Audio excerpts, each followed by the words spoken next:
শুক্রবার আরজিকর মেডিকেল কলেজের seminar hall থেকে উদ্ধার হয় এক মহিলা চিকিৎসকের দেহ। আর এই ঘটনাকে কেন্দ্র করে তোলপাড় গোটা রাজ্য।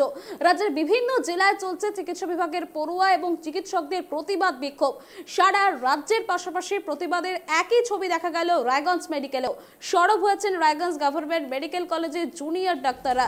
একই সাথে রায়গঞ্জ শহরের ঘড়ি মোড়ে যৌথভাবে বিক্ষোভ কর্মসূচি গ্রহণ করা হয়েছে ডিওয়াইএফআই ও এসএফআই এর তরফে। একই সাথে অভিযুক্তের কঠোরতম শাস্তির দাবি জানিয়ে চলে পথ অবরোধ।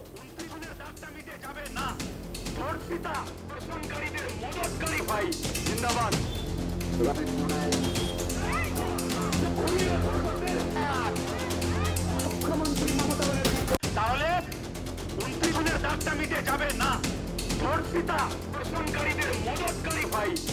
এই মমতা ব্যানার্জি 11 সালের পরবর্তী সব ভোটে গুন্ডামি মস্তানি করে মানুষকে ভোট দিতে দিচ্ছে না, আর বলছে 32টা সিট তার পক্ষে রায় হয়েছে। বাংলার বেকার ছাত্র যুবরা মমতা ব্যানার্জির উপরও কিন্তু খেপে রয়েছে। মানুষ চায় সঠিক বিচার হোক, সঠিকভাবে বেকারের চাকরি হোক, আর যে বেকাররা চাকরির জন্য হাসপাতালে পরীক্ষারত হচ্ছে তাদের সঠিক সুরক্ষা দেখ, সেটা সরকার দিতে পারছে না। সরকার ব্যর্থ। এই অপদার্থ সরকারকে, এই সরকারের প্রশাসনকে আমরা অবিলম্বে পদত্যাগের দাবি জানাচ্ছি। এই দাবি আজকের আমাদের সবার মধ্যে দিয়ে আমরা দাবি রাখছি।